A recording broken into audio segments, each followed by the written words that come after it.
Ladies and gentlemen, the Adult Baby Show. Hey everybody, welcome to the Adult Babies Podcast, episode 109. I am B. I'm Chick. And I'm Chris. And we got a very special guest today, someone I'm excited about having. I wish we could have had you in person, but this will have to do. It's Timmy Fasano. What's up? How are you? What's up, Timmy? What's up, man? Doubleheader lead singer. You were in All Grown Up. Chick, you're like Andrew Dice Clay when he was doing like his stand-up. You're just do you always have to smoke when you do these? If I had Navigator on, I would be able to read. I can't reach All my grown back. up. Doubleheader. Hey, is that your? How many butts do you rip during one of these shows? Ooh, I'm gonna go 3, but I'm gonna have a joint too. So Ah. it's gonna be. I usually smoke throughout the whole episode. Jealous. yeah, Don't a lot of smoke anymore. smoking and a lot of I'm smoking yeah, from that. I gotta quit the cigarettes. The cigarettes I really need to stop, but the pot, I don't see an end in sight. I can't smoke pot. I get all paranoid. I get all freaked out. I can't do it. Same here. That's exactly I why find a lot of people who smoked when they were younger, who maybe stop for a little bit and then start again, have that same Yeah. effect. There's no off button. It's like it's full in, and then you're just on until it goes away. Yeah. And I don't like that No, I know. Good with- at A all. lot of people. For whatever reason, I think my tolerance is just so high now that I don't get like I Yeah. just like get even keeled with it. Yeah. I was good with pot for like until one afternoon. I think I did a gravity bong and it didn't agree with me the right way, and I've never been able to smoke ever since.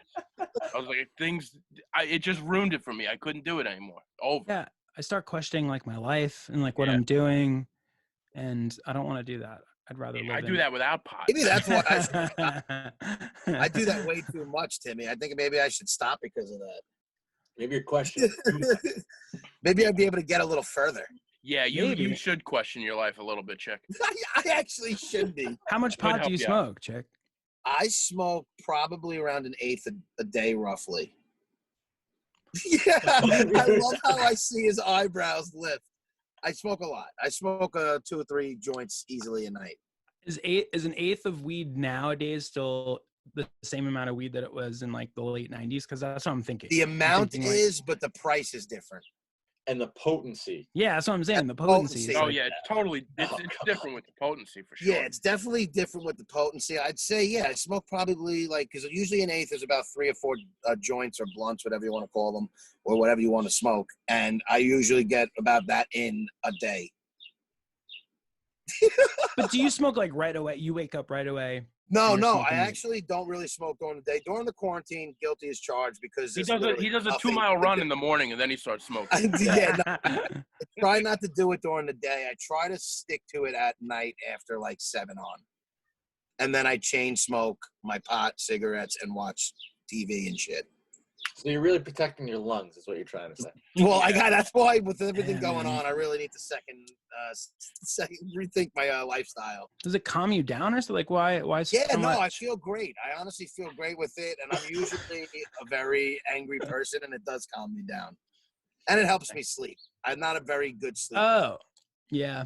Sleeping is a big thing.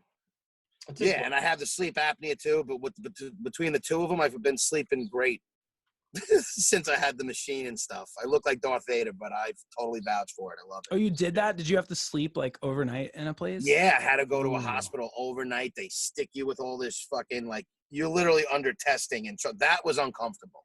I couldn't. But do in the that. long run, once I got the machine, and now that I sleep like significantly better and I feel better, it's totally worth it. You're worrying me, Chick. I'm worried about you right now. No, I worry a lot of people.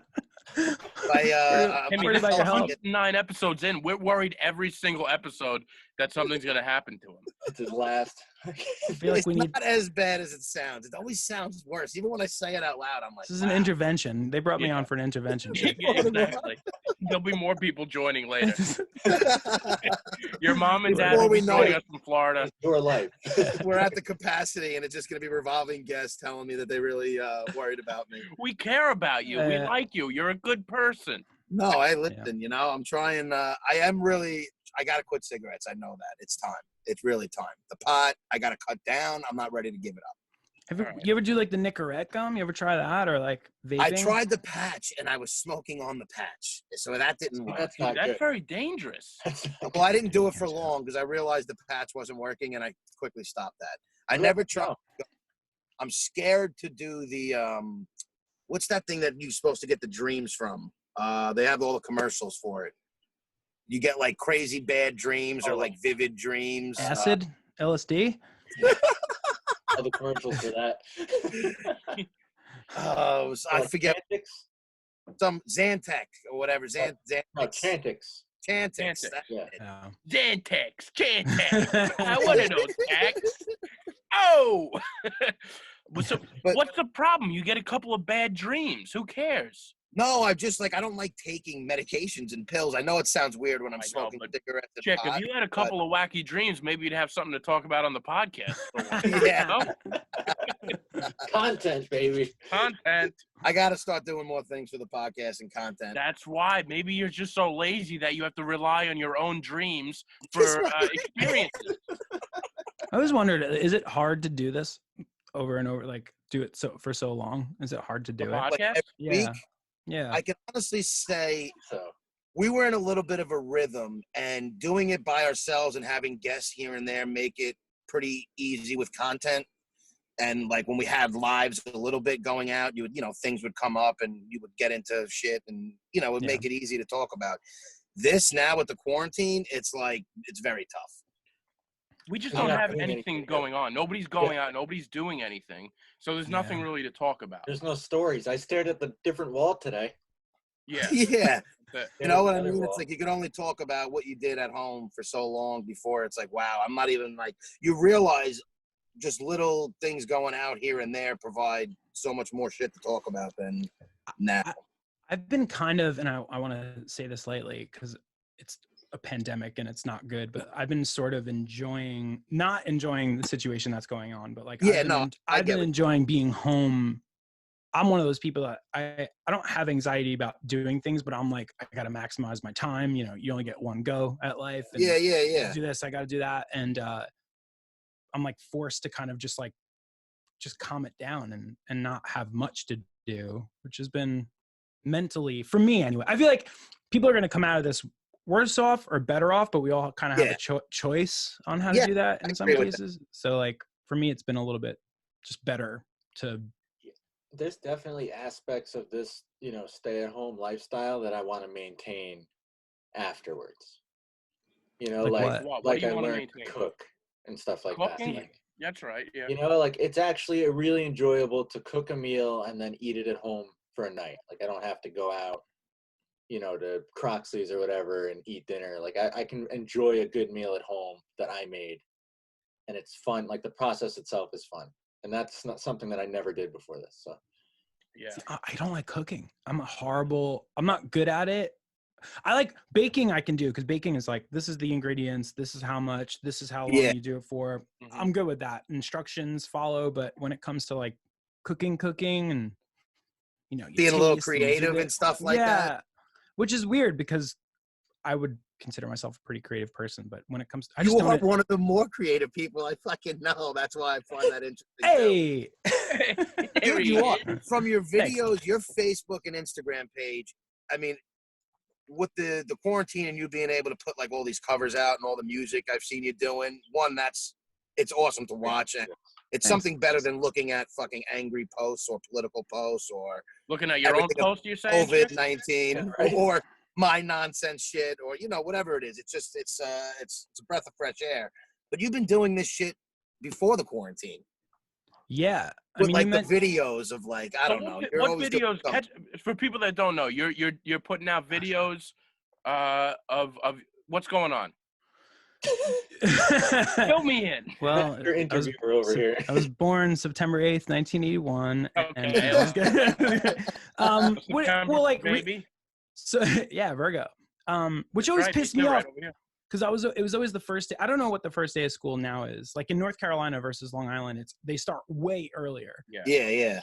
It was my birthday was always the first day of school, which always sucked because I had 3 siblings and now I understand I'm an adult, but my parents would be like, you know, happy birthday, you got school clothes, and I'd be sitting there like, but everybody else got school Everybody's clothes. got school. Yeah, so I'm not the only one. so yeah, what about like I never really got a gift, and you know, the first day of school and it's your birthday. It was like always nobody's just paying attention to your birthday. They're all happy to see each other from the summer. yeah. Your question was like what I have been doing content wise during the Yeah, as far as quarantine. these videos, so are you releasing videos like every week or what? Dude, you want to know what? I never sat down and went, I'm going to do this. So I'm 38, I'm 90s kid, late 80s kid, whatever. I'm just a big fan of like, just the early 90s corny TV sitcoms. Like 100, I agree. and maybe because I grew up with them, but more specifically, I've been thinking about this for a long time. Like TV shows nowadays, they don't really have like intro themes specifically. They don't have No, they don't. It's like a quick thing and then it's done. And if they do have it, you could skip ahead on Netflix. Yeah, you don't have to watch it. And just like some of my first musical memories as a kid were these TV show theme song jingles. You know what I mean? Like that's what they were. And I started researching it. I've always loved some of these songs, like the Perfect Strangers theme song. Yeah. I was researching. The same guy wrote all those songs. Did he really? Yeah. If you listen to like the Full House theme, the Perfect Strangers theme, like yeah, it's all the same guy. It's the same guy. Maybe not Perfect Strangers. Don't quote me on that, but he did a lot of like the Full House, Family Matters, Step by Step, all these things. TGIF. Yeah, exactly. TGIF. He was the TGF guy. So, but I was like researching it. Just you know, I'm home. What the hell am I gonna do? And I was like looking at the lyrics, and I was like, wow, these are really like positive lyrics. You know what I mean? Like I was sitting there like the Perfect Strangers theme song was the first one that I One did. of the all-time greats. Perfect Strangers theme song. It's so good. It's just such a good fucking Dude, song. I've been listening to it on repeat. This is what I'm saying. I sent it to all my family because they'll appreciate those theme songs. And I'm like, guess this theme song. And just sending them Timmy covers. And everybody loves it. I want to say one Perfect Strangers. I went to Chicago a couple years ago, and my friend mid-flight sent me a text of the Perfect Strangers theme song, and I was walking through O'Hare Airport with this Perfect Strangers theme song, and I was like, it was the greatest feeling ever. I got chills. Dude, I did the same thing. First. I don't know what this song is. Yeah, Chris is a little younger than us. How young are you, Chris? 24. 24. Okay. Shit. Okay. Perfect Strangers, this is? Was that like sometimes it was a sitcom. It was about two cousins from different cousin Larry and Balky. Balky like was from where was Balky from? Mykonos. Mypos. Yeah, you're right. Yeah. That's what I'm saying. Like the premise for like an early 90s TV show was just let's do that. Like there was no that sounds good, you know, especially at that time. You know, I think nowadays TV shows are like probably more than movies. You know what I mean? Like the TV shows that are coming out are better, more intricate content-wise. Yeah, they're like they all try and make statements and like I don't know. It's just easily kind of consumable. You can consume it at massive rates in your own, you know, in your own time. But you had mentioned before about being in Chicago. I did the same thing the first time I went to Chicago. We went to a Cubs game, and I was like looking at my friends who were probably Chris your age, and I was like, "Yo, Perfect Street," and they were like, "No, you never." The show is terrible, but these songs. The point is, I think the show is pretty good. It had its moments. All right, it had its moments. Let's get all upset. He's gonna quit. He's gonna quit during the. I'm quitting the show. That's it. Or nothing. Well, have you watched it recently though? I have. It's on Hulu or one of those. Okay, I have too, and I think there's something very, to your point, there's something very innocent about it. But if you compared that to something that is coming out now, newer shows, I wouldn't even give it a chance. Yeah, like the audience, you know, the live audience kind of thing is kind of a thing of the past. But nothing holds up though from that time. Say that again? Like nothing holds up from that time period. Like even Friends, if you watch today, isn't that good. Seinfeld holds up in my opinion. Seinfeld holds up. Seinfeld holds up. Yeah.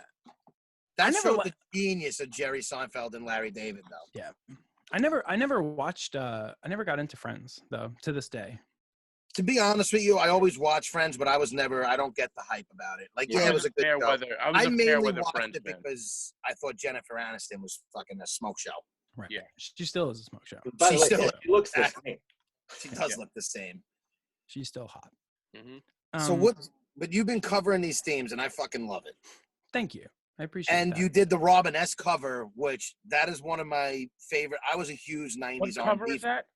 Robin S. Show Me Love. So Oh, kind of in the same vein, I was like looking up. I did the Perfect Strangers theme song just as like I'm sitting in my house, whatever. Fuck it. I thought it made me feel good. I was like, well, maybe it'll make other people feel good. Whatever. Who cares? You know, put it out. But it's Nailed it's kind of the Wild West right now. You could do whatever the hell you want. There Yeah. really isn't, That's great. there isn't like a preconceived like should we, shouldn't we? It's like whatever. Do anything. I mean, the Do Tonight anything you Show's want. Night show is being done in this is home, and that's amazing. People love exactly. it. So in the same vein, I started doing other songs, and I've always played out. I've done the Robin S song since I've been down here in North Carolina, which is almost 10 years now. Really? Yeah, I did it like at open mics and stuff like that. Nice. I do a Sledgehammer cover, which I'm gonna post soon. Nice. Ooh. I do like just like these obscure, like maybe they're not obscure, just songs that I like that I'm like, whatever, I'm just gonna do it. So basically with the Robin S song, when I was trying to figure it out, I rented a car. I was on a work trip and I rented a car. It didn't have any like CD player or anything, like not even Bluetooth. And the song came on the radio. It's this dance song. You guys have heard it before. course. Yeah. I'm sure. Yeah. I fucking love it. Yeah, it's like super like Yeah. like classic mid 90s. Yeah. It really and is. she sings her ass off on it. It was but it was I tried yeah. to make out with so many women to that song and got denied. Seriously? Yeah. That's how I move. That, that's an interesting song to do it to. Yeah. too. Hey, listen. I have no prep. That's how I do it. Yeah, most people go into a slow jam. He likes to rock it when he's going in. I love rock it. it. I come behind. I dance fast. Sorry to It's interrupt. amazing. No. I mean, but to that point, it's like the song was on. I was just like driving subconsciously, like listening to it. And I was like, wow, the lyrics to this are pretty deep, you know. And when I read that, I like looked them up and I read them, and I was like, wow, this is a really. I don't know that anybody in my head. I was like, I don't know that if I heard this song stripped down with just a guitar or piano, whatever, and it was just a vocal and that, I probably would relate to it in such a. I would. My listening experience would have been so much different. Exactly. So with that, I was like, well, fuck, maybe I'll do it. So it's 2 chords, the whole song, and that's all I do it in. And it's just, the lyrics are just, they're deep, you know, like they're pretty, I don't know. Dude, when I enjoy doing heard that it, one. that's what I was saying too. I was like, wow, this is such a different take on this song. And I fucking loved it. Thank But I feel like maybe because I knew the other one too, when I'm like, wow, this is totally a different rendition. But you don't even have to change the lyrics too. That's the funny thing, is you get totally a different vibe. And I never realized that either, how much of a harder song it is, or depressing song it is. And that's all these songs that I've been covering, like whether it's a TV show theme song or whatever, the main like common denominator is that the lyrics are really either uplifting or they're really kind of deep, but they're kind of they're buried under this, you know, the TV show sitcom With the theme and the Oh, music. It's so corny, yeah, you know what I mean, or like a dance song, like you just want to dance, you're not thinking about the lyrics necessarily. Oh, so yeah, %. So that's kind of where it came from. Chick sent us while you stepped away. He sent us a few of them. I saw you also did Cheers. Cheers is one of my all-time favorite shows, and that is another classic Dude. theme song. That's a I love this. I just love that song. That's got to be one of the best theme songs, like hands down. I mean, there's probably a lot of people can debate something, but I agree. Similarly, so I never really watched it because that came out in like the early 80s. I agree. I started watching it later when it came to Netflix. Yeah, Yeah. I didn't, but I watched the pilot like a week ago. Not even like the day Really? before. Yeah, I've watched Cheers only when it was like on TV, but I recently watched the pilot. It was like a day before I posted the song, so maybe it was like Friday or something, or Thursday, whatever it was. I watched it, and when the song came on, like, I'm not saying I got emotional, like, oh my God, but I was like, wow, like, especially with everything going on now, Yeah. I just was like, fuck, man, these lyrics are really good. I'm going to do They're- that song. I will say it. They're beautiful lyrics. Yeah. They're Yeah. Cheers. It theme really song is. has beautiful lyrics. And it's such a great show, too. I mean, I'm like, It is a good show. That's a show that holds up. they're one of the Totally. few series that won for a long time and ended with a great episode. Yeah. You know, And I feel they ended in like pass the reins off to Seinfeld. Like it was like, Yeah, and exactly. then it went to Seinfeld, and then Seinfeld carried it all the way through the end of the 90s. So it was like Yeah. this, but it's such a good show. So well written. And the That cast, pilot. Oh yeah. the amount Cast of is so people good. that came out of that show. Yeah. I mean, Woody Harrelson, right? Woody I know. Harrelson. You I mean, always forget about Woody Harrelson. Yeah. They would replace people that became stars that were with no names that just became stars themselves. Yeah. You know, Kirstie Alley. It was just Woody Harrelson. It was just that was a great show. But What a in that too, though, all the people like Norm and they got typecast. I mean, they never really did anything ever. they after never that. did anything with typecasting. Exactly. Who there's was like the chick that- with the curly black hair too? Exactly. Oh gosh. Isn't She was married like to a little Danny DeVito? wisecrack. What the hell was her name? Mary Ann. She was No. married to Danny Danny DeVito, DeVito. right? Yeah. Yes. Yep. Exactly. Yeah. But like she was what great. I'm trying to say is, out of that, like, the question is, my question is, would you rather get into a show like that and have it be the most successful thing and then be typecast forever, or would you rather just kind of have like a mediocre sort of subpar but like have longevity if you were an actor? I'd rather that. Me too. Because they're probably, I mean, the financial aspect, I bet you they're still doing okay off of that show too. Maybe. sure they maybe are. not. Maybe. Yeah. I guess Well, you're right. They may not. They may The not. mailman. Ted Danson, definitely. Ted I think. Danson's doing fine. The mailman. What was his name? Oh, That's what I'm saying. He's yeah, a no, voiceover actor. exactly. The- Oh, he the- is? Oh, yeah. He Toy did Story. a lot of Toy Story. Yep. So he Yep. did pretty well. Voiceover acting's great money. Voice, yeah. So Dude, that it's guy amazing. did good. But Norm, I don't know what Norm's doing. I don't know what Norm's doing either. I don't even know if Norm's alive, to be honest with you. I don't hate know to say that- that, but I don't even know. He's an iconic I don't know that they did character, anything. though. Oh, the character. He is. It's like Kramer. It's like Kramer Yeah. from Seinfeld. It's like, what did It he do really after is. that? Or But even the Kramer- guy who played George Costanza. I mean, like, what did he do after that? I mean, Yeah, no, I'm sure Well, he. George, like part of his whole They're shtick was fine. they're Like, I'm fine, sure but they're- George always yeah. said that he got typecasted and it ruined his career. Yeah, Yeah. it has Well, to. he even touched on Alexander- that in Curb Your Enthusiasm when they had them all back. Yes, that's 'Cause right. George was like, I can't do anything. They always think I'm this idiot. And Yeah. Larry David was like, that idiot is me. Yeah, I'm the idiot. Yeah, I'm the that idiot. was, Or whatever. it was. Idiot. that was such a brilliant way to do a reunion. Like, It to was. this day, Yes. you can't. That was such a good. Curb Your Enthusiasm is basically Seinfeld with cursing. Yeah. It's It's a a lot. different show. It's the same humor. I mean, like the Same premises are so similar. I just, Right. I mean, maybe I get what you're saying. I mean, it is different. It's not in, in New York City. Like, There's the no whole- script. there's no script, but I Seinfeld mean, had a script. I feel like the common theme about everything with these nonsense shit that happens that always comes back to Yeah.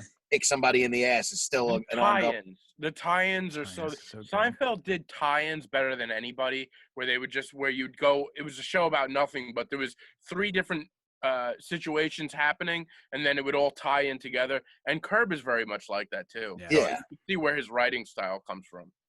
My Yep. my favorite show, hands down, ever is Arrested Development. Arrested that show's Development, fantastic. fantastic show. That's to Fantastic. me. Fantastic. Jason One of the Bateman best- is great. Jason Bateman's great. He is. Who's the other That's guy? another show. Will Arnett's in Will it. Arnett. Who plays Tobias? What's his name? David Cross. David Cross. Wait, no, Tobias is That's wait, David who's the other Cross. guy? That is David Cross. You had so many. You had who played George Michael? Michael Cera. Michael Cera. Yeah. Michael Cera's one of my favorite guys too. That guy's fucking hysterical. Michael Cera is great, and then Maybe is I Maybe, think yeah. she's great in that, and she's done a few things. Yeah. I forget her name now. Not even that. It's like Aaliyah Schwartz or something like Yes. that. But not even She was that. If in a you've great watched that show, CBS show there recently. so many people are in that show. As I think you mentioned it before about Cheers, like that went on to do other shows, Other, like yeah. Yeah. really popular shows. That But, was that actually, and they're all still feel like they're doing their thing. All those people. Yeah. oh yeah, that's to me mean- the best writing. Like when you talk about like tying things in, there's stuff that happened in the second episode of the first season that tie back in like the third season and the third episode. Yeah, you wish though, like I guess I wish that it didn't get it got canceled and then picked up by Netflix, and like it was a little Yeah. shifty there for a minute because it would have gone really well if it had been made in one spot. I'm gonna counter that. What if it went on and it didn't get good? It got bad. I mean, I feel like And that's those possible first, too. Yeah. those first 3 seasons, no matter what happened, are just perfect. Like you're never They gonna. But I didn't really like the last season that came out, or the I didn't last 2 like it at seasons all. that they put Yeah, out. I didn't- It's hard for it was, shows like that to keep up. You know what like, it is? You could tell season it was after a different season. show, even just from like the camera, like the whatever Yeah. grade camera they used was different. oh, like- good point. Like Well, something it was like- wasn't right, and you could sniff it. Like it was.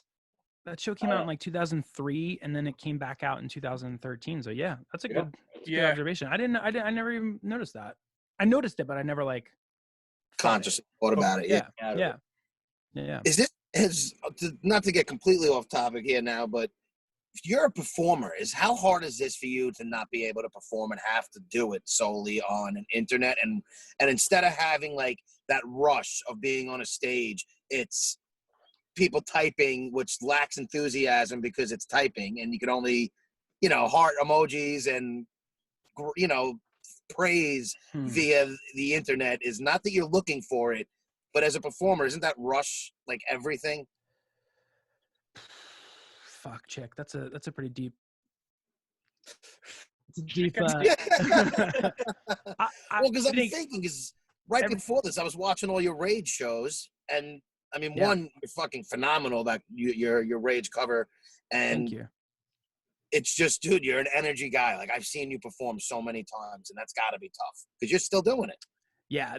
Okay. So I play in a tribute, Rage Against the Machine tribute band called In Rage Against the Machine that I kind of joined halfway through. I used to do that back on Long Island. You know what I mean? I would play I remember that Yeah. you did it. Yeah. So playing that now and having like a following and it being like awesome. Yeah. There's nothing like, that's a mainline. Everyone, Exactly. I've done drugs before, Yeah. mind altering drugs. And like, there's something about that that's just this like, you know what I mean? Yeah. So the performing part of it, yeah, dude, you can't, we had a bunch of shows that we had to cancel, but then I mentioned it before, it's like the Wild West right now. Like you find a creative person is going to find ways to be creative. That's my personal opinion. So however that I need to be creative, whether it's sitting in my studio that I'm in now by myself, talking to you guys, putting out videos, or just watching whatever, like having all these ideas, you know what I mean? So I think it's just, it's definitely different to kind of try and put out content without, there's something really kind of nice about it though, too. Cause there's no, who cares? That's sort of like my mentality. Like I'm going to do it. What's the worst thing that can happen? Like maybe a month and a half ago it'd be like, what the hell is Tim doing? You know what I mean? Or what's Chicola doing? What's anybody doing? But now it's like, well, cool. Like the content coming out of your Facebook page and mine is a little different, and talent-wise with the music. Well, so I mean, you're graced with no matter what you're doing, chances are it's going to be, enjoyed. I might get a few eye rolls that's sweet. and arguments. Yeah. This is probably But it's- the best time to pilot something out like that. Like if you were thinking about releasing videos for a while or something like that, what better time to start it than now? Because you have this excuse of like, well, what else am I doing? Like, Yeah. It's And that's exactly where I came from. I was like, well, fuck it. I'm just going to do it. yeah. What's the worst that can happen? You know what I mean? So No, and that's you're very positive, and that's fucking what's great about it, is because it's like pushing it out. Chiclo, do you keep mentioning your social media? This isn't do you put out negative social media? I don't understand. I No, don't know but that. I am. It's not that I put out He negative. doesn't put out any social media. content. I don't put out much, but like when I'm on, I'm usually that guy in the comment section, just like making fun of people. Like I have fun with it. It's not positive. I'd be lying if I said I was as positive forced on Facebook. Although I do share things that I find positive, I mostly debate and argue with people about nonsense. It's not even like political debates anymore. It's just like making fun of my friends and shit like that. I'm like a point. Content is posting or messaging people on Facebook or whatever you do. You add comments. Is that your content? To the Yeah, internet? I'm like, yeah, people know I'm out there, and it's usually just to stir People the pot. know I'm out there. Know about me. They see me on the World Wide Web. Except this, other than plugging this show, which Yeah. I think we're pretty positive. Dude, yeah, I mean, I've never, since social media kind of came out, I'm not going to get political, but I'll say like people's political views, to me, it's none of my business what somebody believes. You know what I mean? Like, I just don't try to engage with that because there's really never anything good that's going to come out of it, Right, especially I agree. nowadays. So it's like, what's the point? So yeah, I just choose to, I guess you have a choice to do anything. So you could choose to either, but I get into it sometimes with people, you know, I think everybody does, you know what I mean? On comments, but it's funny you say this because like, so the Enraged tribute band, people get all up in arms about like, oh, this is a tribute band, like that's so lame. And it's like, I could see that side, and that's fine. Anybody can have their opinion. I look at it like, well, we're just fans of the band, and we're going out there and trying to recreate what it felt like to see that band live. That's it. It's as simple as that.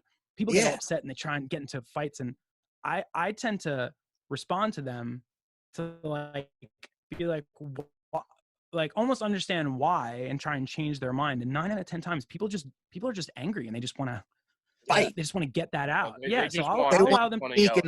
Man, they don't want to be. They don't want their mind changed, and they just want to be heard. Yeah, they there's want you something. to acknowledge them, but they don't want you to change their mind because they don't give a shit what you have to say. There's something that is personal to them that might, like, for example, maybe it's a musician. I can understand this. If you're a musician and you're putting out original music and maybe you don't have a following, it's so hard, you know what I mean, to like to get something and be successful with it. And then here comes a tribute band who's not even doing original music, but they sell out, 2,000 person venues. As a musician, I see, fuck them, I should be doing this. And usually that's where they're coming from versus, but they don't say that, you know what I mean? So like, I can understand that. But to me, a cover band, not every cover band is good. So, I mean, you still have to be talented to be a cover band. That's what I'm trying. Yeah. That's what I'm Just trying to because you're say. playing it's like people's songs doesn't mean you're good. You guys are fucking good. There's like cover bands, and then there's tribute bands. Cover bands, like wedding bands, and there's some sickly talented cover bands out there. And then there's tribute bands that the tribute band, it's a fine line of being really lame or really good. And because you're kind of like in Rage Against the Machine, front the band, I don't look like Zach De La Rocha at all. But I always tell people that my name's Mac De La Rocha. I'm his second cousin. Like when we're playing live, I'll say that, and it kind of like diffuses and harms people. Kind of like, he's not trying to be him. Yeah, like I'm Zach De La Rocha at all. I'm not trying to be. I'm just trying to fucking have fun. That's it. That's what it's all about. But I think that comes off with you. And it has from the doubleheader days when I first met you and seen you live. You've always been a great lead man. Yeah. It almost sucks because you're a talented drummer too. So when like you were playing phone up and you were a fucking drummer, it's like all that energy is in the back. Not that you can't see it, but it's like, wow, Timmy was a great fucking lead man too. I love. So when you're doing it again, I love it. Drums is my favorite. Drums is my favorite thing to do because you're in the back, but you have such an important role. Yeah. You mentioned doubleheader. I have a lot of. I talked to Taylor about this recently because he drove down to Florida and he stopped by here, stayed the night. That's awesome. Okay. I have a lot of regret about doubleheader. Not not in like why did we do it, but like I feel like I was probably Chris your age when when Yeah, Doubleheader was going definitely. on, maybe even younger. Yeah. I don't feel like I feel like we tried, but I didn't take it as seriously at the time that I wish I would. Like I wish I would have. I wish I could go back and do it could again understand and kind of give. Yeah, You guys were fucking very talented, man. and that's your my live point. performances were so good. Yeah, You had following, but you know what, man? When you're all that young and it's different personalities and everybody's, you know, you had Yeah. 4 alpha males to an extent, you know what I mean? And you guys were young. Like, it's easy to look back at that, but Yeah. that was one of the most fun times yeah, it was a lot of fun. with everybody, and that, you know what I'm saying? Like, Yeah, it was like the whole all growing up and their whole following of the Levittown boys and that whole, and then like all the Farmingdale guys who followed Doubleheader, and we would all just have these ragers. It was like every fucking weekend at whatever bar that you guys are playing at. Sounds it awesome. was a lot of fun. Dude, You it know, was you so know who much. you know who the saving grace, who that you said all these alpha males in Doubleheader, but the glue to that band was Buckley. I was just gonna say he's the one who is the most calm out of all of you, probably. But not even that. Buckley, like from a like we did this awesome, the only EP we ever put out, but we did it with really like the producer at the time. He did like the Sleeping records. He did it. He did like Who was the other? Coheed and Cambria. That's Yeah. it. And you guys And went upstate or something. We right? went up. Yeah, we went upstate to, and I mean Buckley paid for that. You know what I mean? Like he was just this, and that's a lot of my regret about this, where like I don't think, like looking back on it, I'm like, fuck, man, like I wish I would have taken that more. Not that we didn't, we worked our asses off to do I was it. like, Like, I get it. But like Buckley was the glue in that band, because you had Taylor, who was at the time this like wild cat. It's just the X You know what I factor. mean? You didn't know what you were gonna get with Taylor. Alex was, you know, riding shotgun on that. You know what I mean? I was sort of like half in the middle of that, where it was like, I don't know, like I was trying to figure out whatever. I didn't party too hard, but I did at the same time. Like I can kind of go both ways. Yeah, and then there was you. Buckley, who was like, he kind of just kept that line straight. That even keel. Everyone would weave in and weave out, but we would all kind of come back to Buckley. Was so always on that straight out. Once he was out, yeah. Once he kind of was like, okay, I do this anymore, and nobody ever said that, but like once he kind of started bowing out, that's when it kind of just fizzled out, because he was the glue. So, it was. No, props to Buckley. Buckley's great. I love that guy. Buckley I remember seeing you guys at I think the Crazy Donkey. You guys had some kind of record release party. That was the EP. So much fun. Yeah, awesome. Oh my Crazy God. Donkey was awesome. Oh, it was, man. God. That's not what is that now? I haven't been over there in a while. It's an Italian restaurant. Italian restaurant. It closed down completely. Yeah, they don't do any music at all anymore. But you guys used to play at Medicine in Levittown on Hempstead Turnpike down there a lot. That place was sketchy. I think you guys used to play all over the island, and we would come in fucking carloads, and it would just take over wherever we were. Our rehearsal space was below. That's how we got our name. Do you know that, Chick? No, I didn't know that. Doubleheader? Yeah. So story, but we have talked about this. Oh, you had? Okay. Yes. No. Say the story though. Okay. So maybe Taylor. Everyone's probably got a different, somewhat version. Yeah. So this is what happened. We had this rehearsal space underneath Medicine, which was owned by these, probably similar to like, you know, Sunset. These guys, they were just like heathens. Yeah. we rehearsed below Medicine, and so that's how we like played there all the time. But while we were sketchy place, it's like a concrete dungeon down there. Yes. So one day we went down. It was the day of our first show, but it was like an open mic. Our first show we were ever going to do as Doubleheader. We didn't have a band. Right. Showed up the night before in our rehearsal.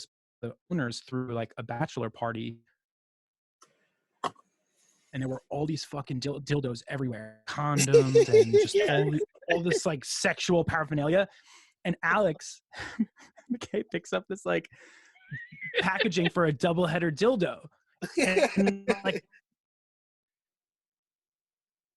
because it was just perfect timing. At that moment, the guy walked in the door. He's like, "What's the band name?" And we all looked at each other, and Alex went, "Doubleheader." Yep.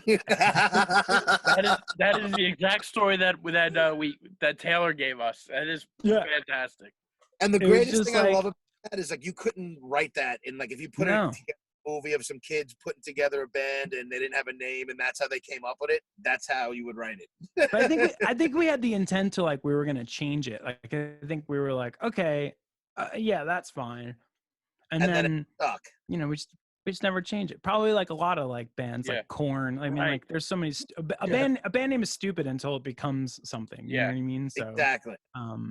I agree with that. it's just- That's a funny way to put it. That they're all stupid until it they're all becomes something. stupid. Although I'll say the one cool band name, no matter what, My Chemical Romance is a really fucking cool. That's a band great name. Yep. It's a great name.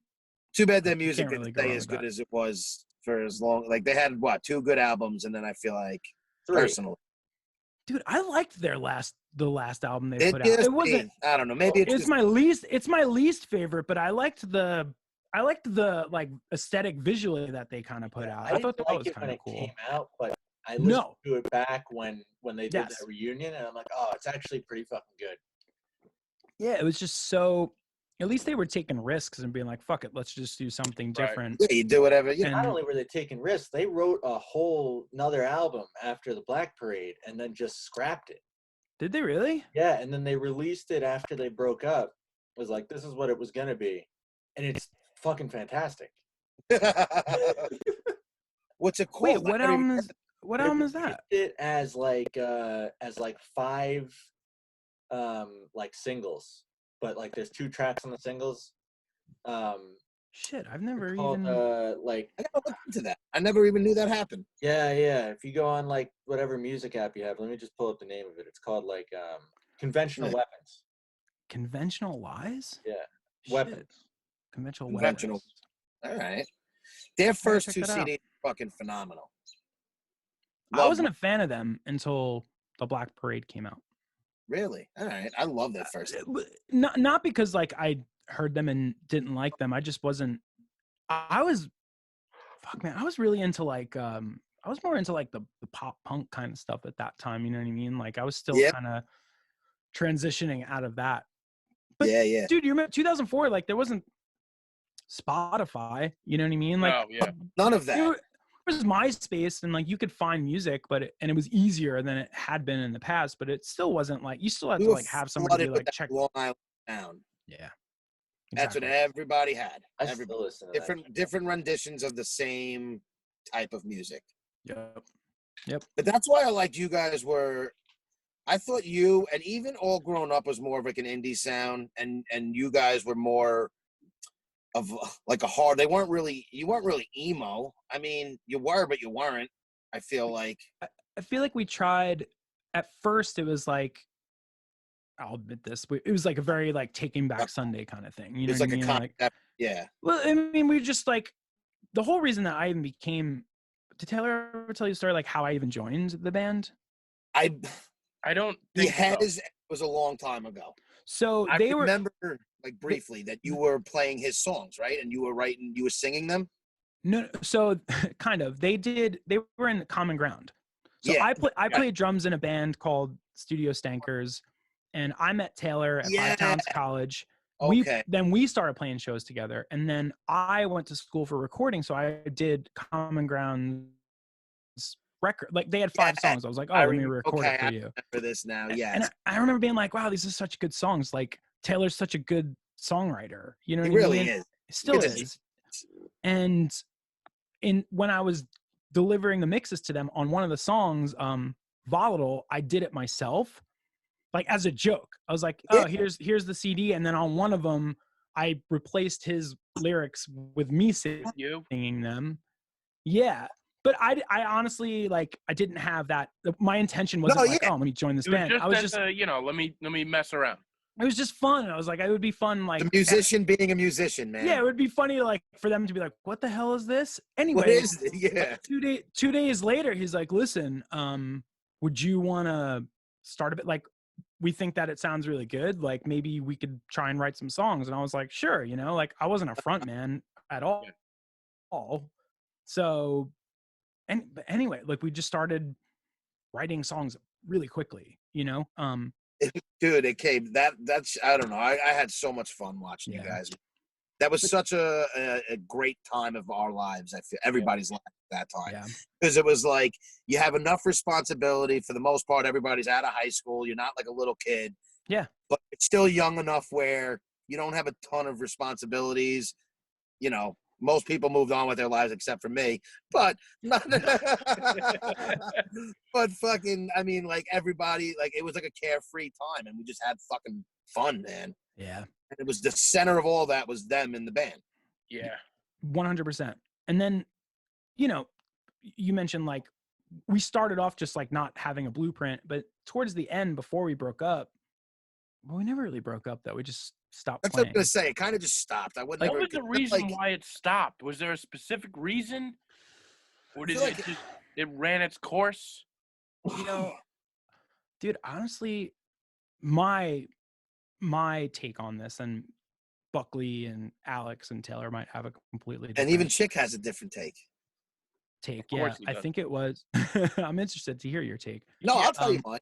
What happened? What I always think is, we put out this EP. It was really good. It got a really good reception, and then we didn't do anything. You know, we didn't go on tour. We didn't. You know, Buckley had like a really good job at the time, and he was like a tax guy. You know, some of the guys were getting into like some heavier narcotics. So the in my mind, the momentum, we stopped being like creatively like, let's do this to all for one for all. You know, it's like a marriage. I mean, you guys are in a podcast together. You know how, I mean, like, if no, exactly. I get it. It's very similar to that, I would imagine. But listen, I don't know what it's long like. Story short, none of us have any talents. Well, that's not. No, we're joking. We like to berate ourselves. We get it. but anyway, I digress. My point is, my take on it was we just didn't have anything new to do. Like, we always wrote songs that any band that I've ever been in, luckily, besides the tribute bands, but we always wrote songs that we wanted to hear. It wasn't like we were trying to write songs that we were just writing songs that we wanted to listen to. And it just everything kind of organically came from that. So I don't know that one thing happened just to answer it.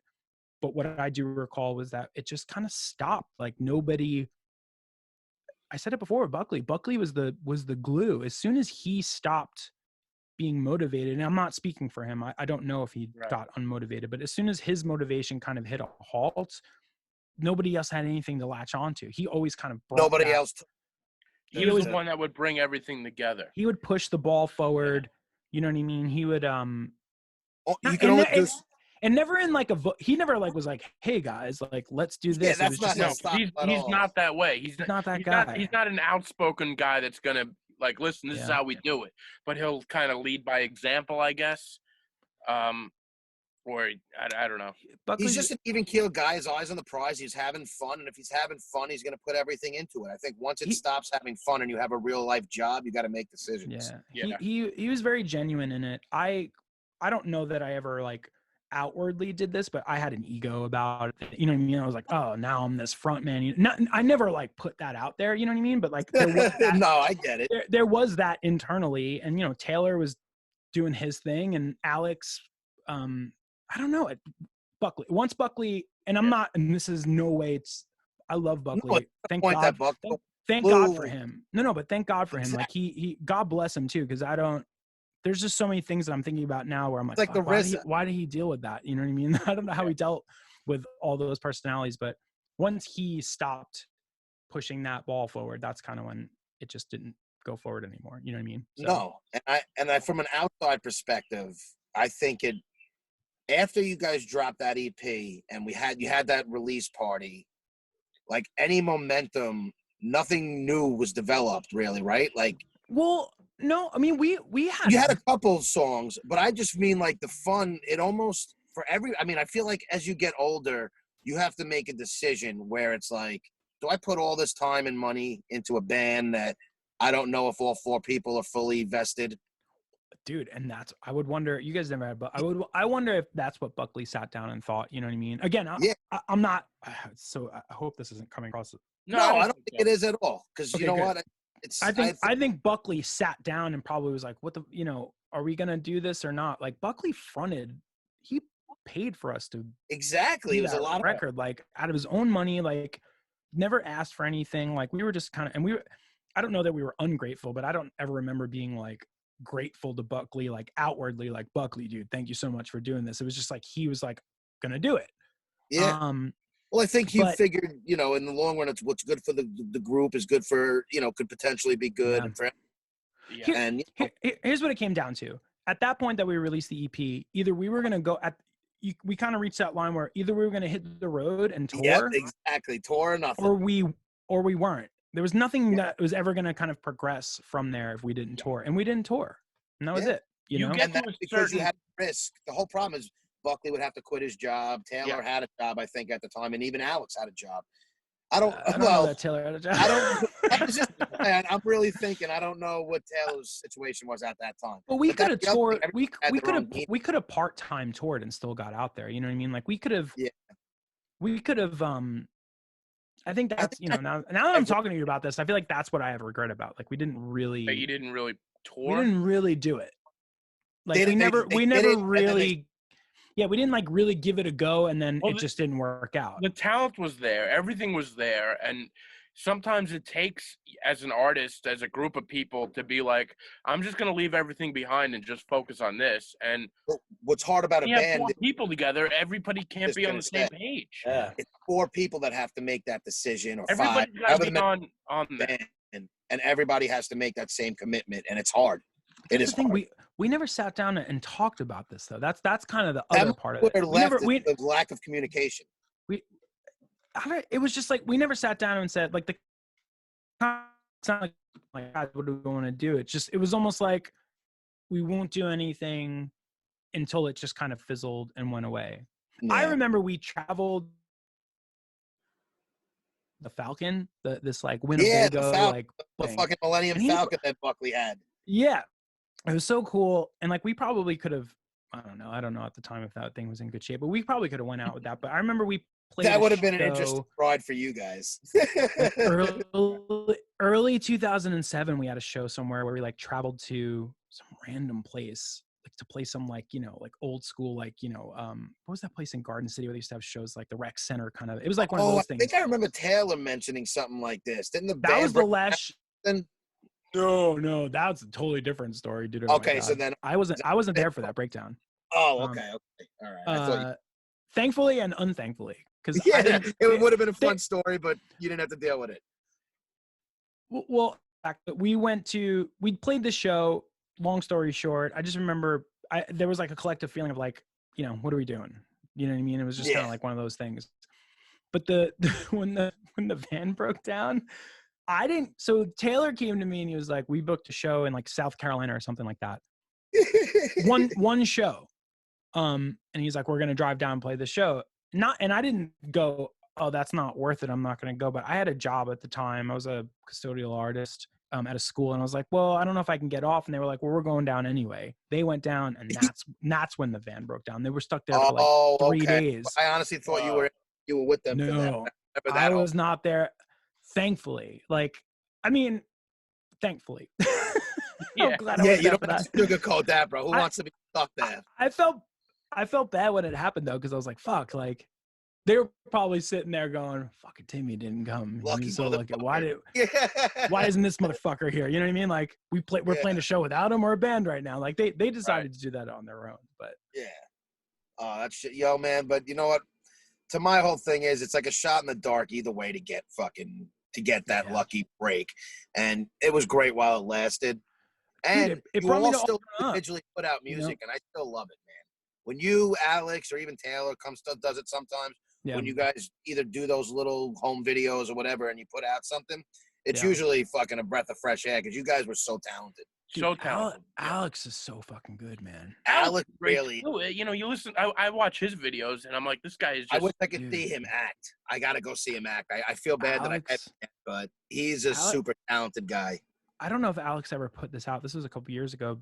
I don't think he did, but he brought me in to like do some backup vocals on some songs that he was working on with Joe.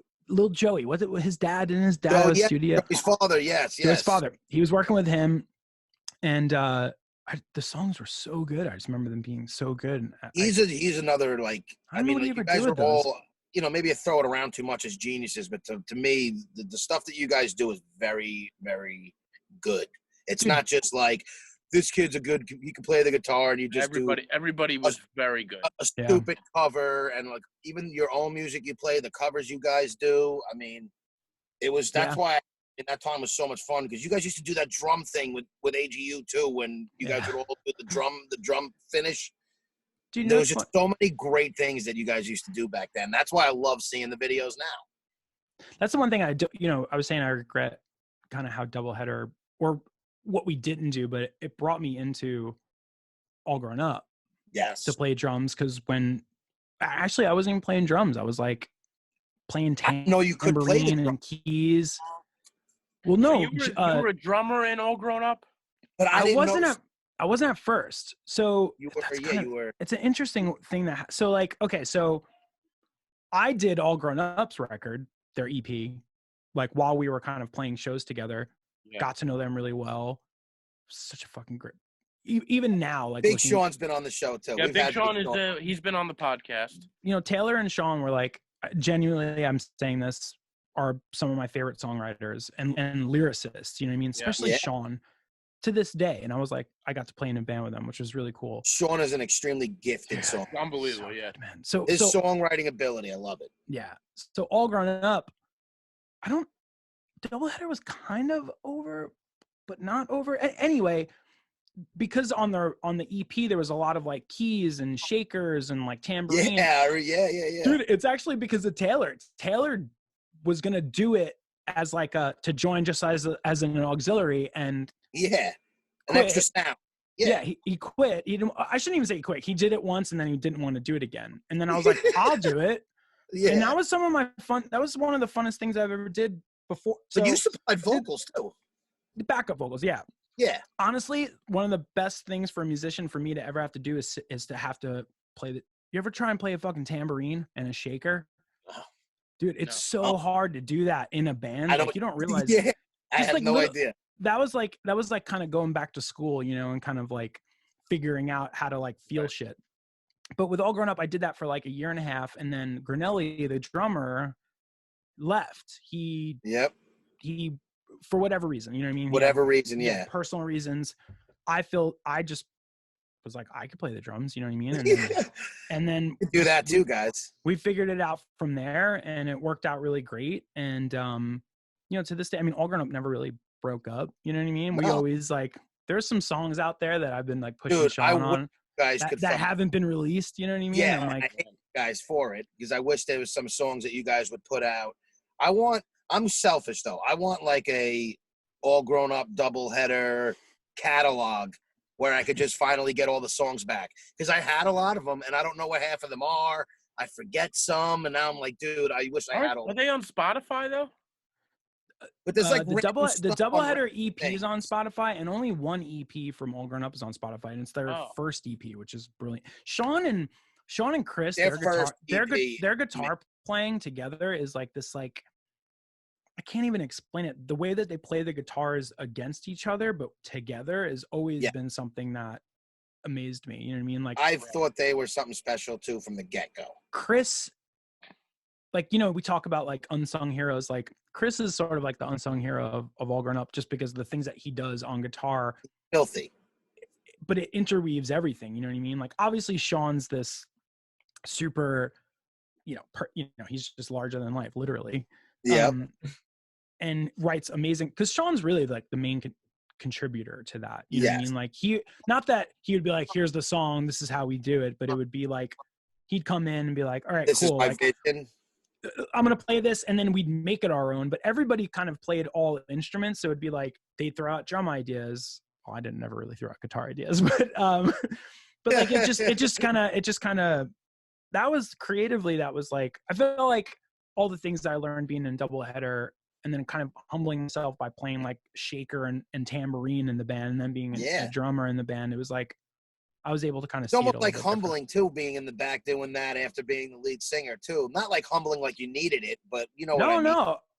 I would say yes, and I would say yes, maybe I did need it because again, there's definitely a front man ego thing that happens. Like there's Yeah. just no, I don't care who you are, unless It's hard. like you're like, Right. unless I you're in get it. Tool and you're like behind a screen, you know what I mean? Like Maynard James Keenan, like in Tool, he just kind of sits behind the screen. Like, but even then, I mean, that's who people pay attention to. That's just like on a general level. You know what I That's mean? who everybody associates the first thing to the band. Yeah, dude. And I got a lot of attention from females, and I enjoyed that very much. I'm not going to sit here and try and say that I didn't. And You gotta be ashamed of that, Timmy. yeah, but like, so then to kind of go back and play drums and do all that stuff was kind of like cool. Like, it's like an actor like doing like the art project. You know what I mean? Like the passion project thing. You know, exactly. Vinny Chase style kind of entourage. Glory, I'm doing this because I fucking love it.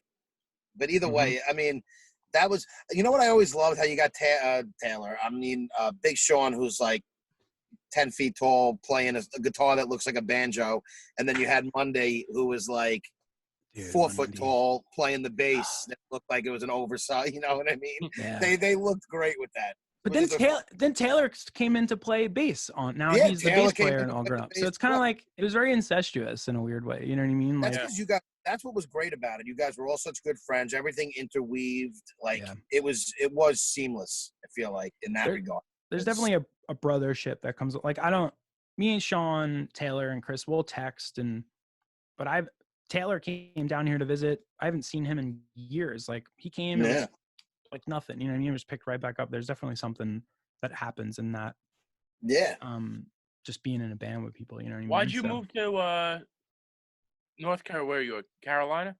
North Carolina. Yeah. So, you know, there's a girl who my wife, who I'm married to now. Yeah, are married. Yes. Yep. I'll say congratulations, but you've been married for years now.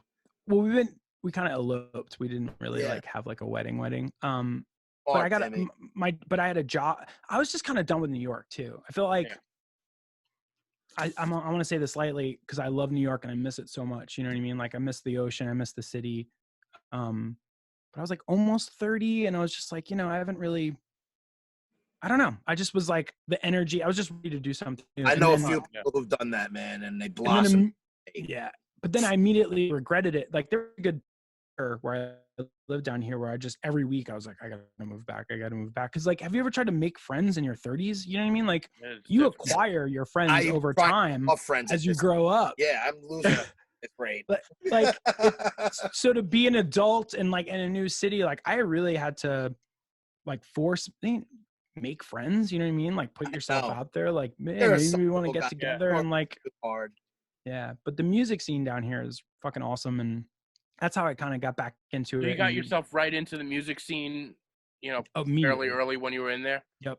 That's a good way to meet people. You know, I actually, I'm going to say this, not immediately. Like I moved down here in the end of 2010. I didn't really start playing open mics till like, shit, dude. Now that Has it been 2010, Timmy? Yeah, dude, 2010. Wow. November of 2000. So it's almost 10 years. Either way, I didn't start playing open mics here till like 2013. Well, that's a good way to meet people at least, though. That's a great way to meet people. But I was coming back to New York all the time. We were playing shows. I don't remember when you moved. Grown up shows. Coming back a lot. I was always back. I had a hard time like letting go of that. But so then once I started doing that and put myself out there, now there's I have all these great friends down here, and the music communities down here is really great, and it's just a great city. It checks a lot of boxes, you know what I mean? Like, it doesn't have the ocean. My buddy loves it down. It's not Manhattan, but like I own a house. Like I didn't fucking think I was gonna own a house. You know what I mean? Like, you know what? If you were in New York, it would be a lot harder. So you know what? God bless you for going down there. But I do miss New York a lot. But thank God for shit like this, and you could still be a part of New York. Right now, you're glad you're not in New York. This fucking world. I've been talking to you. This has been great because I haven't even thought about the quarantine for an hour. This is the other beauty of the podcast that we like to talk about is when we get on here. Like a vacuum. People don't talk enough, even in regular life before the quarantine. Yeah. Everything's texting. No one, they don't even want you to call them anymore. I'm a vocal person. I've always been that way. So I enjoy putting the phone down and actually talking to people for an hour. Dude, I feel like society, we don't do it enough. I'm kind of that guy. I'll be honest. I'm the guy that I'll text a lot. I text all the time. Not that I don't want to talk to people on the phone, but now I've been realizing, like, with all this stuff going on, like, more, I've been trying to get on the phone with people more, you know what I mean? But it's hard when you could just text somebody and be like, "What's up? What are you doing? Cool." It is. I know. It's You like know? a quick response without ignoring them. You know what I mean? They don't have to stop what they're doing, and they could just respond at their own accord. Do you guys all talk outside of this podcast? No, we hate Yeah. each I annoy B on a daily basis. Every day. I get texts from him every day. Sometimes I get calls. I have to shut it off. Yeah, I'm gonna, once you're in my like circle of people I reach out to probably on a daily basis, yeah, you hear from me, phone calls and texts. It's Really? good, though. I like it. I like to keep in touch, though. Yeah. I do it if But I I don't always say, everybody, God forbid something ever happens to anybody, you always say, I wish I talked to them more. I wish I said this. Yeah. And I'm a firm believer of reaching out to people while they're alive and not having that regret of not talking. Not that I think everybody's going to go, but you never fucking know what's going to happen. Dude, man, And I've shit had happens. people that I'm close with that, I've lost. And it's just, I always try and not lose touch with people. Listen, I'm guilty of it still too, but I try not to. Yeah. Well, that's why this podcast, like you were saying, Chick, this podcast is great just to sit down, for an hour with a couple of people that you would never talk to. We would never get to talk to you. Timmy, for a good hour like this. That's why we enjoy doing this podcast, and we having guests like yourself on there. Yeah, so uninterrupted conversation, man. It's great. And I'm sorry, go. No, I was gonna say I was a little before we did this, I was like, shit, is this gonna be good? But I've been enjoying it. Can I tell you, It's been everybody cool. has that response. Really? Everybody has that, and my whole thing is not that like we know our audience, but I know majority of the people who listen probably know you, and you probably know them. And I know the things that interest us that I've found that if it's interesting to us and we're having a good conversation, it always comes off interesting to the listener. It's one thing I've always been able to trust. And like you could feel when an episode it's not all there. And like we were saying, we've been struggling for content, and having fresh breath on, it really helps. And it's nice to hear another person's view, especially going on. We don't want to get too much into it, but like one question we've been asking everybody is, do you reach out to more people? Like, are you talking to people that you wouldn't have talked to if this shit if the quarantine wasn't going on? Yeah, not as much as I would. Yes. So on like a very like superficial, hey man, are you guys good? Is everybody good? Kind of like on that 100%, you know what I mean? But okay. But not as much as I God, I don't want this to come off the wrong way. It not won't. like not everybody. Well, because like there's people that I'm reaching out to that I care about, but like, I mean, we're adults, right? Yeah, everybody's busy and has their own lives and people to worry about. It's fucking hard to keep in touch with people. You know what I mean? Like, I'm saying that in a very like, I understand that that's what you have to make an effort and that's it. Like it's just, but it's everybody's simple. I always look at it. If you're not reaching out to someone and you feel guilty, chances are they're not reaching out to you, or else you would be talking. You know what I mean? Not that it's everybody's fault, because we all have so many people. It's hard to, you think of somebody and you forget. Like, everybody's got a lot going on and a lot of worry right now. Like, it's hard. It is. Are you guys worried? You guys have a lot of worry with everything going on? I'm an OCD guy by trait and a germaphobe. I've always been like that, and that's why I had anxiety. And I don't know if you remember, Timmy, but during the music days, I do. It's actually one of the things that helped me get out of the house. That's why it's such a nostalgic time for me, because when I was at my worst, I was still able to go see you guys go. And even if I had a panic attack in the tight quarters that everybody was in listening to the show, I still had fucking great times. And like that one thing really helped me in those days at least. Yeah. But I forgot where I was even going with this. It's just like, I don't even know. How did I start going into that? What was the whole thing? I'm going to let you figure it out. Oh, yeah, no. I've always been a germaphobe. No, yeah, and that's why I had the anxiety. So back to it. Yes, I'm nervous. I like to think I'm reasonable, though. I'm just taking precautions, cleaning everything. I'm not, I'm going out to the store when I need to and doing things like that. But yeah, I'm nervous. I'm a smoker, so I'd be lying Yeah. if I said I wasn't nervous about getting it. Yeah, I feel the same way. You got to be a little nervous. I mean, I'm like over paranoid too. You don't know me too well, but I'm over paranoid with everything a lot like Chick. And But tell him he's also had a kidney transplant. I had so I had 2 kidney on transplants. immunosuppressant, so he's So too. I'm a high risk person, so I'm working from home, but I'm good. I'm just not leaving the house, you know, and that's it. I'm more nervous about the society, like the societal implications of this than the virus itself. But even recently, the virus itself is getting scarier and scarier. You know, like Yeah. the more people I know around me that get it, I'm like, oh shit.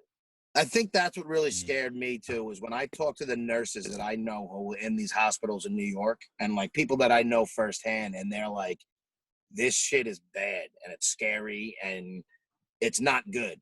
That's when I'm like, it's so close to home that it's like, it's nerve wracking. Yeah. Right. But like you Dude, said, I try and keep an even thought on it, where I'm not panicking, but I am aware of what's going on and trying to be safe. I was the guy like a month ago at this point who was like, oh, it's just the flu. You know what I mean? Like more people die from the, like, I was just like spitting out information that I would hear because, well, at the time I truly believe like, what, you know, it's not even in this country, you know, all that stuff. You didn't But have any. I had a very, same stuff. yeah. Once I researched it and educated myself on it, I was like, oh fuck, like this isn't, it's bigger than, well, I get sick. You know what I mean? And I think what I'd like to see out of all this, like, I think eventually I think it's going to happen. You know, people are spitting out like, oh, it's going to be a year, 18 months. Like, I think if you break it down into phases, it will. I don't think we're going to be in what we're in now for another year and a half, hopefully. Neither do I. I don't either. But I think it is going to be like a phased sort of like until we're kind of back. But what I really hope is that when we come out of this, that we kind of try and keep going with like what this is doing for the environment, just the environment. You know the what I mean? environment's Like, kicked back. They said rivers and everything are like flowing with life and like coming back in just weeks of human being out of it. Like, I hope as a society, like as a globe, we're all like, hey, let's maybe like every once in a while we'll kind of do something similar to this. Yeah, we don't have to sit home and do nothing, you know, and like a week. Yeah, dude. Yeah, like turn everything off like a week. Like earlier, I was saying like there's been some sort of like humbling experience for me where I'm like, my mind is calming. You know what I mean? I'm not. I'm worried. You know what I mean? Like psychologically. I get it. The best thing that I've done for me, just personally, is just dialed out of like all the consumption of information. I stopped watching the news too. I agree totally, Can't and do I it. felt better doing it without it, because I know it's bad. I don't need to see numbers every day. Yeah, it's just too much. And it's contradictory news that's going back and forth. Like, I can't deal with politics in a pandemic. I just can't deal with people, you know, having pissing contests, and it's just, you don't know what to believe.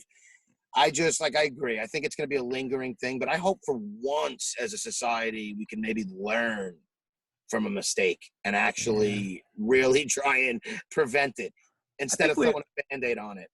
I think we will. You know, you look at like something as tragic like 9/11, like the whole entire, you know, flying airline industry changed. You know, I think this is definitely going to do. I mean, me where I work, people are working from home for the first time forever. You know what I mean? And like, I think there's some people are enjoying. Some people, you know, if you're. Do you think there's? I don't have children, but I can only imagine what it's like to like take care of a kid and work from home. You know. Do you think there's anything behind the thought that maybe people who don't need to work in an office should work from home now to prevent emissions, and just, you know, if they're realizing that if you don't need to be in an office, why do we need to, like, why do you need to be on the road? Like, it's just unnecessary, they're saying. Can I take a step further than that? I think companies are going to look at this and be like, why the fuck am I paying for all this office space? Dude, I work for the top financial services firm in the world, Deloitte. And that's what I'm not like in charge of Deloitte. So I can't I don't know what they're thinking, but that's exactly what's happening. Like people are going, okay, like, but I'll say this on the contrary, there's never going to be anything that is like meeting somebody in, like a client you know what I mean? If you're trying to do business, like meeting somebody, talk like an in-person thing is, I think they're just going to start drawing lines of like, do we need to fucking meet in person or do we not need to meet in person? Exactly. Yeah. Well, I think instead of having a big office building with all those places, you'll have a place that you because you can't totally get rid of office No. buildings. What You're you gonna do need is to you meet get in person. office spaces for rent, and companies rent them as they need them. Right, but you have a place that you all go to. Maybe you share with a couple other companies. I don't know. Yeah. I mean, that's kind of like the whole premise of WeWork. Yeah, Right. yeah, that's But true. but Yeah, but Well, I don't like- think there's here's the thing, real estate is important. hmm So there's a lot of what do I know? I mean, I'm not like a real estate expert, but I also think there's a little bit of like a swing your fucking dick around when you have these nice buildings. Oh, It looks Exactly. cool. You want For the sure. glamour and the glitz and the look. Definitely. Yeah. Just looks like we're bigger and important because we got marble floors and a fucking gold desk. right. But there's Right. there's something to that for sure. You know what I If mean? slowly everybody starts to go that way, it just won't seem so odd. If everybody kind of goes in that direction, I think it's not going to mean so much anymore. Your big Here's the- fancy office. Here's the other thing to consider though. How productive are people working from home? Some people can't do it. That's true. And that's the only issue. I mean, I think that's some people are more productive, and I think some Yeah. people are less. I like Yeah. working from home. What I don't like about it is that there's no like start stop time. You know what I mean? Like Mm. when you go into work, you start at I'm 9, done.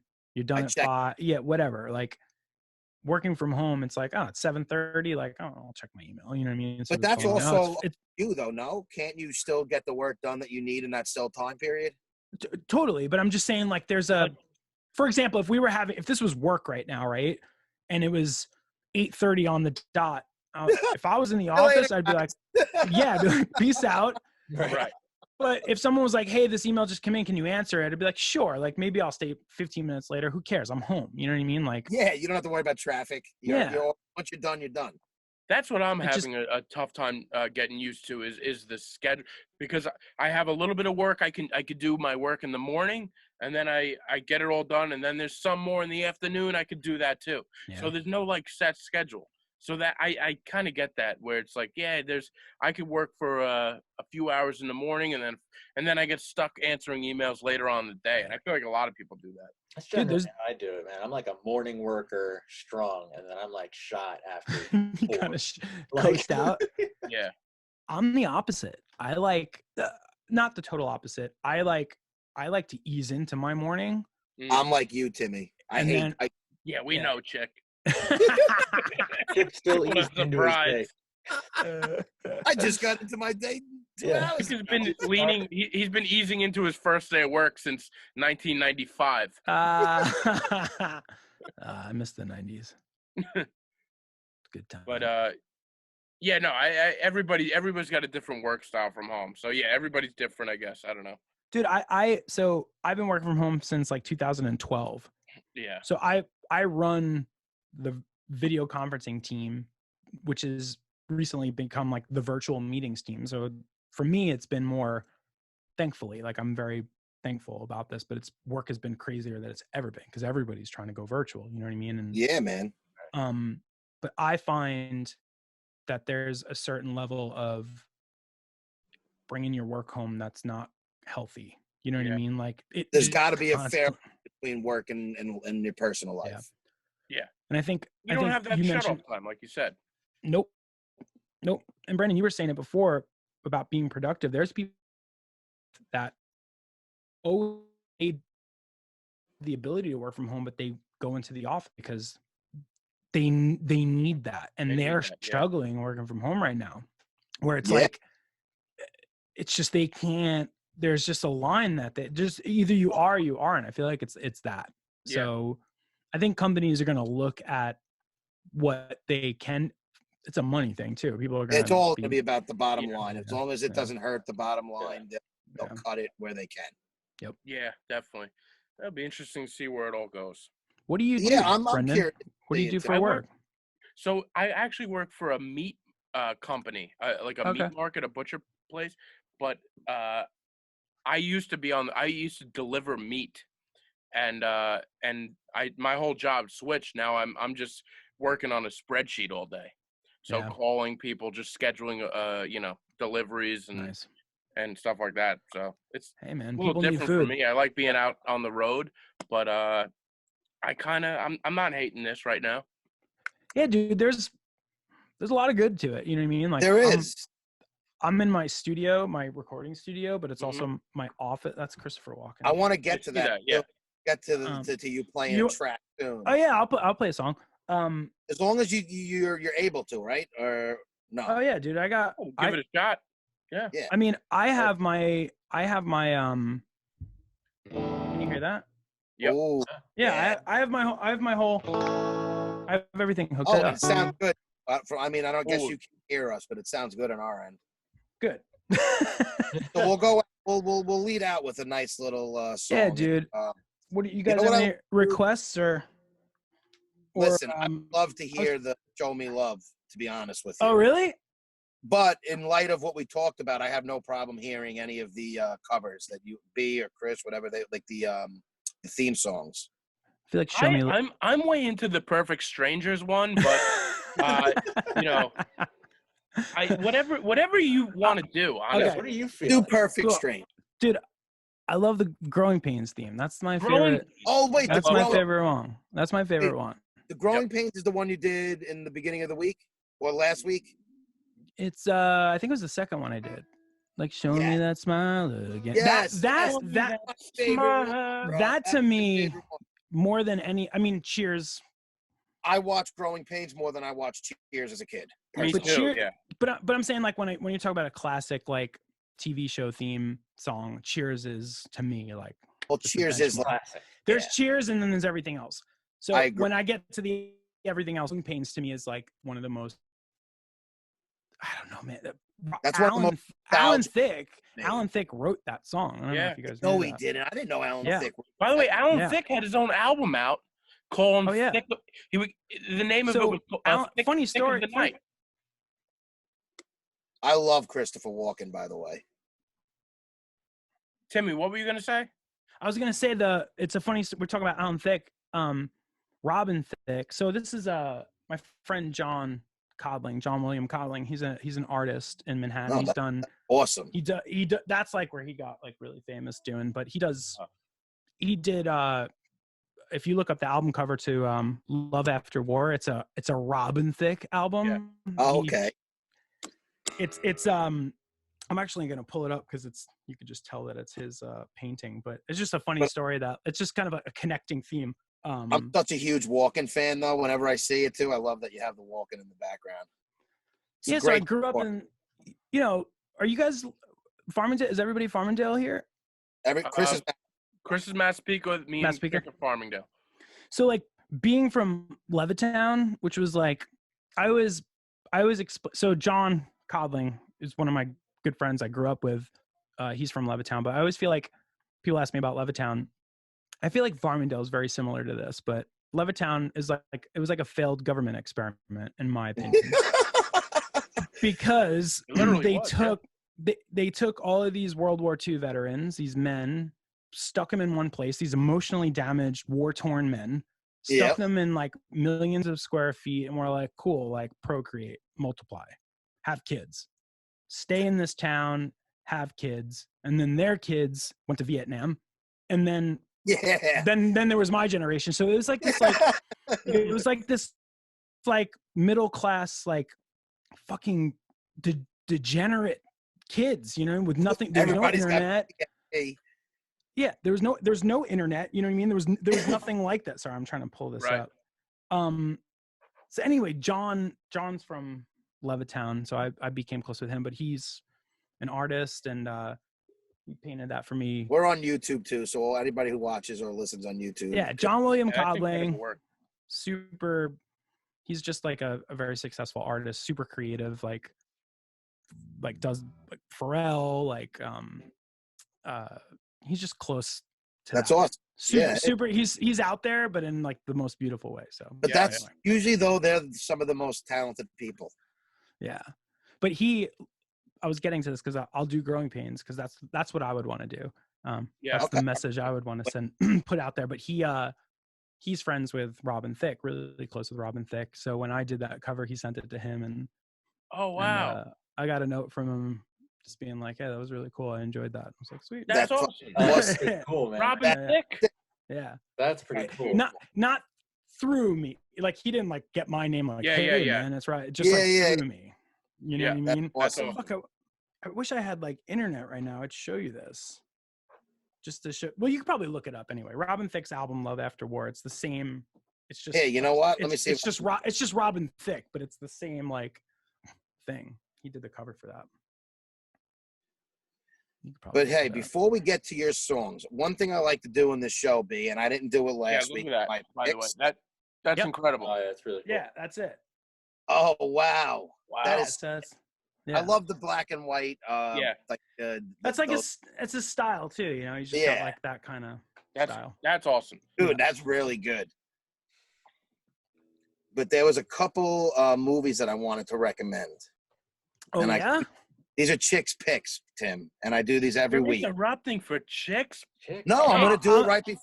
I'm into chicks picks. So I want to know. I need some movies. I want to do. I'm a terrible movie watcher, by the way. I don't like. These are short, strictly bloody, like gory, like that stuff. I don't like scary movies. I can't watch like Game of Thrones. I don't care. I'll admit this. I needed to like look up what happened in order for every episode in order to like really enjoy what the hell I was watching. It was just too much. I thought the first one musical documentary that Timmy may enjoy, and then I'll get to my two Bloodfest. Okay, do it. Chicks picks, do it. The first one, Miles Davis. It's the birth of the cool. It's on Netflix. It's all about his life, him becoming a musical legend, and his battle with drugs and all his relationships. I didn't realize Miles Davis was such a drug addict. I never knew that. To be honest, I didn't know that either. Yeah, it was very enlightening to me, but it's a very interesting. It's a very interesting documentary, and that guy was a fucking genius. If you're into that style of music, you know what I mean? But I feel like it's hard for anybody to listen to that and not like it. You may not love like jazz or whatever, but it's very good music to listen to. I feel like everybody does. And he's got a great life story. Yeah. I'm going to check that out. I like music documentaries. And that one's on Netflix. Yeah, I'm a big fan of musical documentaries. There's not enough of them, I feel like. No. There's like, I don't know. But did you ever see the one on, what was it? It was a famous studio in, I think, Ohio. Ohio. I got to remember it. Sound City? Huh? Sound City?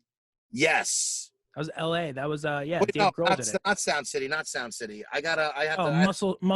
Shoals. Muscle Shoals. Where is that? Yep. That's in, like, Alabama or something like that. Yeah, it was. Okay, that's what it was. Muscle Shoals. That was definitely a great documentary. Oh, yeah. But the other two are, if you've ever seen The Green Room, it's the same director. It's called Blue Ruin. It's like a 2090s.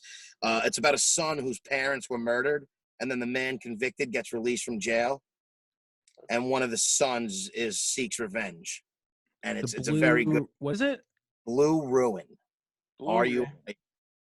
That is on Netflix. All right. Out F, great flick. Another similar, these are like those horror, I guess you kind of have to be into them, but it's called The Loved Ones. It's a hidden gem. It's a disturbingly violent movie, but it's about this kid who turns down a girl who she asks him to prom. He says no. It's right in the beginning of the movie. I'm not blowing anything. And then her and her father have a big problem with him saying no, and they kidnap and torture the kid. Okay. And it's great. But I like shit like this. I know there's people out there who like it. I suggest them to these people. Those are your picks. Cool. Those are my picks. You don't have to make excuses. Those are your picks, and you're sticking with them. Stick by it. Stick by it. That's the Loved Ones, Blue Ruin, and Miles Davis. Check them out. Cool. You should have a segment called Chicks Dick Picks. That would be great. How about that the black guy and his big cock that's been making his rounds with this coronavirus? That guy's like a superstar. Tell me you didn't see this, Tim. I know you have. Wait, he's like running into shit? No, the big guy. He's sitting on a bed or something. He's sitting on the bed with his big, huge. I don't know if it's true, but I heard that guy's dead. Yeah, He is he's dead. dead. He is dead. No, I didn't hear it. I'm not in the. I don't get those. Man, I'm those gonna emails. send you the picture Send just it to you you have after to. the show. I'm not on the I'll- mailing list for that. you, look, you don't have sick friends. That's a good sign. You don't have the fucking weirdo friends. That's pretty funny though. All right, But, Tim. So let's see what you got over there. Growing pains. You want me to do growing pains? I would Yep. love Let me that. put some. I can't Let me wait. put some reverb. Yeah. Let me put some Yeah, yeah. reverb. Do you hear the That's a move. reverb? Do I you love guys a hear good that? reverb. Yeah.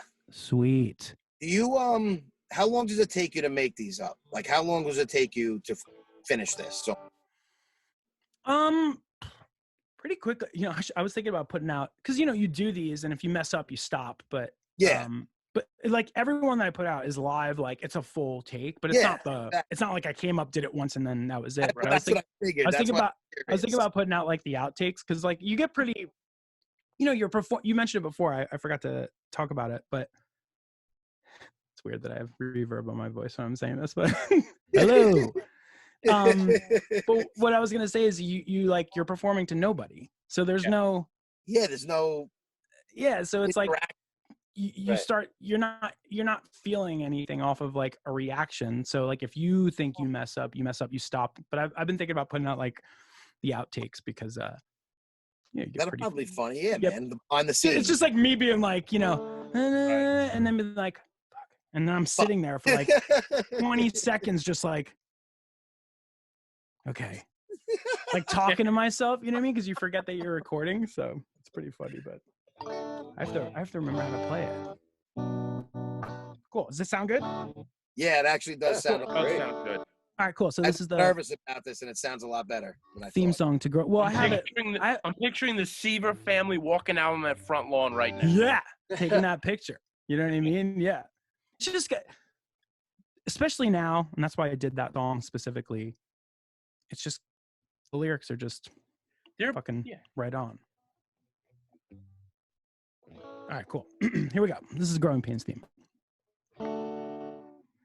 Show me that smile again. Show me that smile.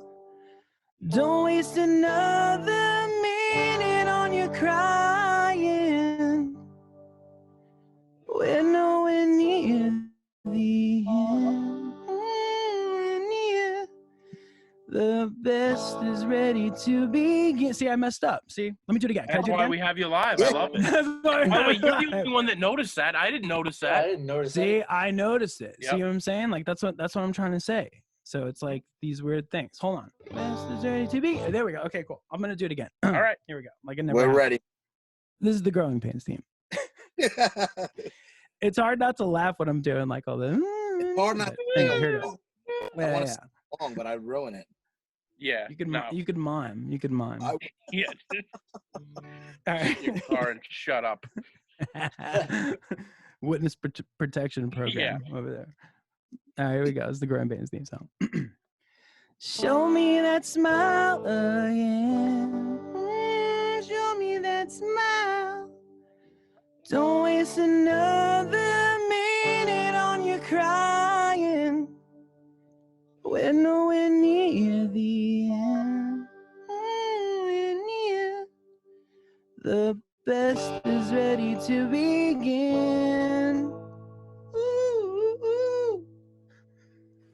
As long as we got each other, we got the world spinning right in our hands, baby, you and me.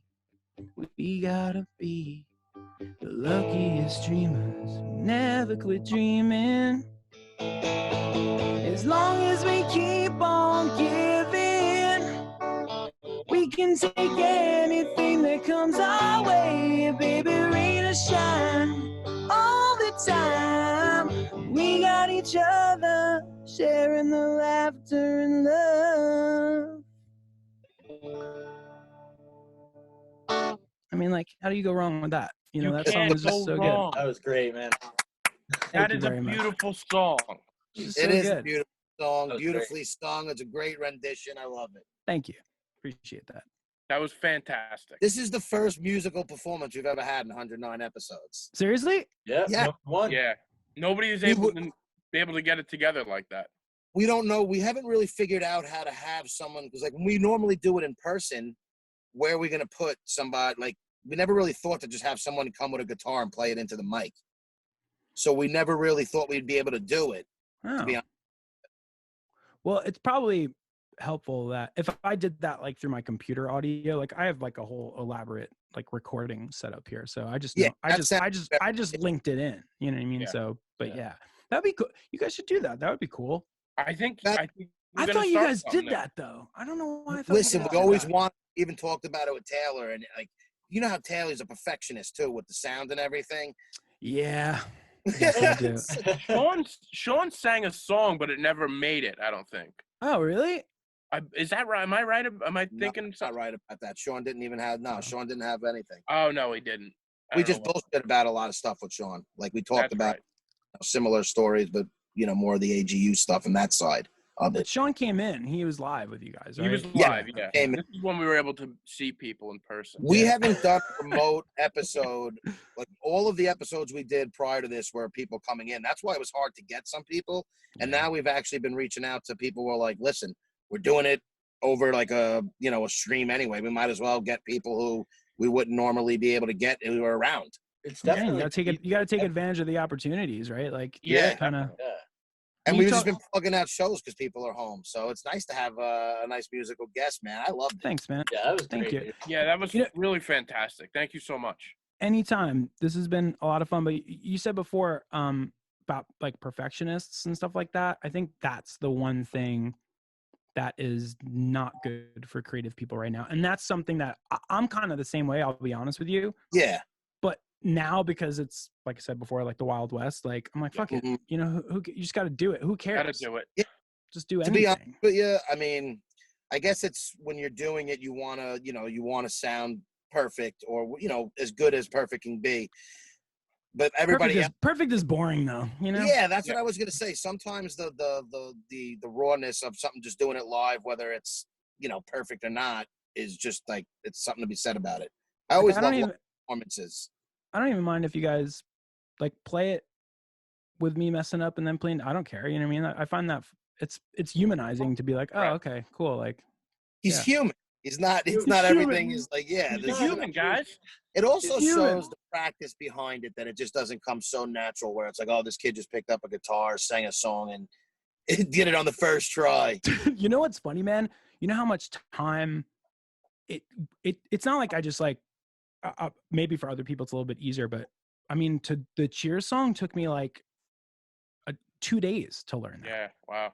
Like I remember sitting like even because like you want to do stuff. I mean, the Cheers song I didn't change because it's like it's fucking Yeah. Cheers, you know what I mean? No, Like, exactly. Growing Pains do a little bit different, but like you can't. Some of those songs I'm like, fuck, this is really hard. I'm not a guitar player by any means, you know what I mean? So it's like. It's not.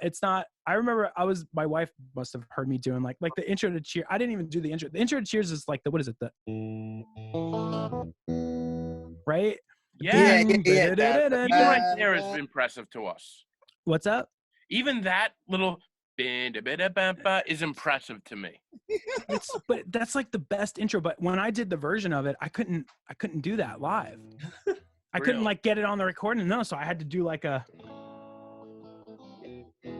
Like I just couldn't get that because it's this really weird thing. But like in my head, I was like, well, fuck it, I'll just do it a different way, rather than it being perfectly done. So I was gonna say sometimes it's like your rendition of it too, which is like it's dude. still, even though it's something that's not yours, it's still yours. Definitely, yeah. Yep. This has been But cool. listen, I appreciate you guys Yeah. having me on. This has been a great time. It was a It's been a nice lot breath of of fun. fresh air. And yeah, thank you for coming on. Anybody who made it this far, we appreciate you for listening. Write and review us, and yeah, that's it, man. I don't really have much else to say, baby. Chris, anybody else? Anything? Thank you for coming on. Anything you want to Playing plug? music, man? Fran? That's awesome. No, man. Nothing to plug. Just hope everybody just takes care of each other out there. You know what I mean? Like do some good deeds. What's your Instagram though? You should plug that because the video. Oh yeah. My Instagram's at Timmy Fasano. So TIMMYFASANO. That's my Instagram handle. right. So yeah, definitely check that out. Beautiful. That'd be cool. Appreciate it, guys. Great. All Timmy, right. Thank you so much for coming on, man. That Yeah, was a lot of we fun. appreciate Thank it. you. And